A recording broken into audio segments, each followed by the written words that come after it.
Hello, everyone. Welcome to the Newsbrowse News broadcast.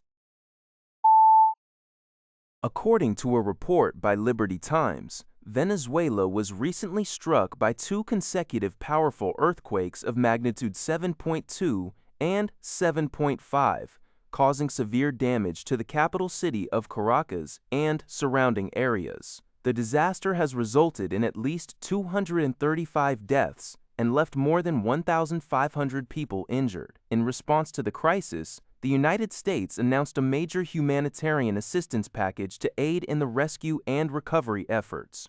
The U.S. will deploy two warships, the amphibious transport dock USS Fort Lauderdale and the littoral combat ship USS Billings, along with C-17 and C-130 transport aircraft. Furthermore, the U.S. Department of State announced a $150 million financial aid package.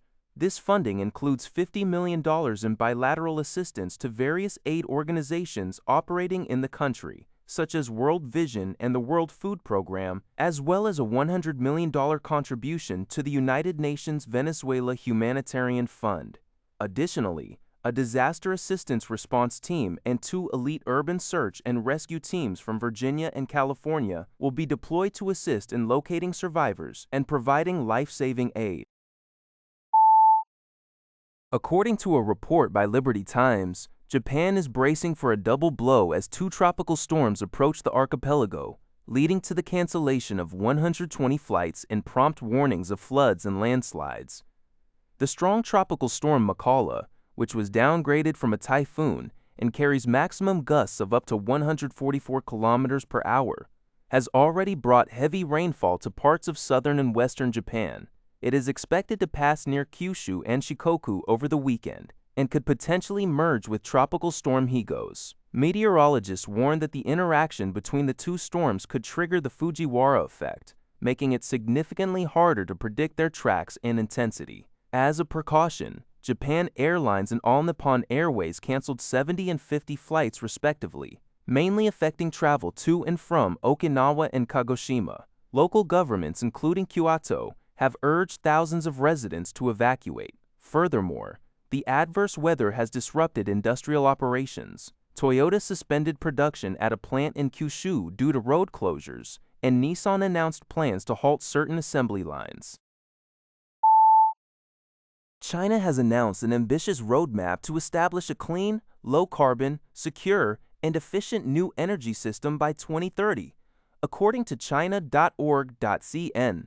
The plan, released by the National Development and Reform Commission and the National Energy Administration, covers the 15th five-year plan period. By 2030, China aims for a total energy production capacity of 5.8 billion tons of standard coal equivalent.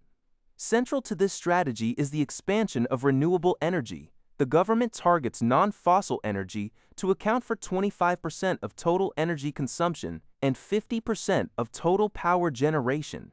Additionally, wind and solar power are set to become the mainstay of the power system, exceeding 50% of total installed capacity. The initiative emphasizes technological self-reliance, the construction of an intelligent infrastructure, and the development of a unified national electricity market. This effort aligns with China's broader commitment to peaking carbon dioxide emissions before 2030 and achieving carbon neutrality by 2060. Building upon the nation's status as the world's largest market for renewable energy.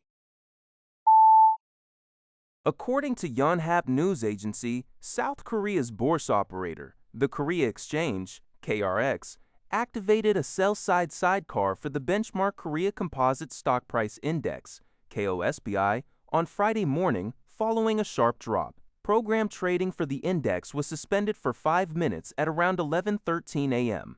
The sell-off was triggered as investors dumped large-cap technology shares to lock in profits, following a substantial 5.42% surge the previous day.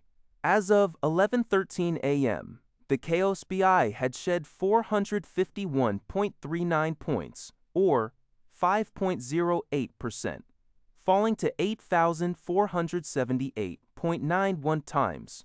Under KRX rules, a sell-side sidecar is activated when the KOSPI 200 Futures Index falls by 5% or more and remains at that level for at least 1 minute. According to a report by Lian Hizalabao, Iran's newly established Persian Gulf Strait Authority, PGSA, announced on Friday, June 26, that all vessels transiting the Strait of Hormuz must strictly adhere to designated shipping lanes and procedures. The authority warned that safe passage cannot be guaranteed for any vessels that deviate from the authorized routes without permission. In a statement released on social media platform X, the PGSA emphasized that ship owners, operators, and captains must bear full responsibility for any consequences arising from unauthorized transits.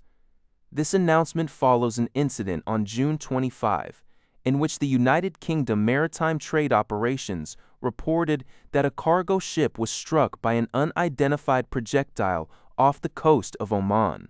The vessel was later identified as the Singapore-registered container ship Ever Lovely, which was likely targeted by a drone strike. The attack caused damage to the ship's bridge, though no casualties were reported.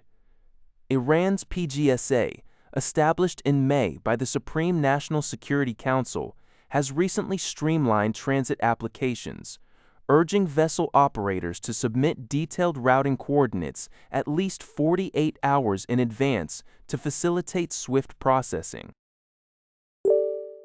That's all for this video. Thank you for watching. See you in the next video.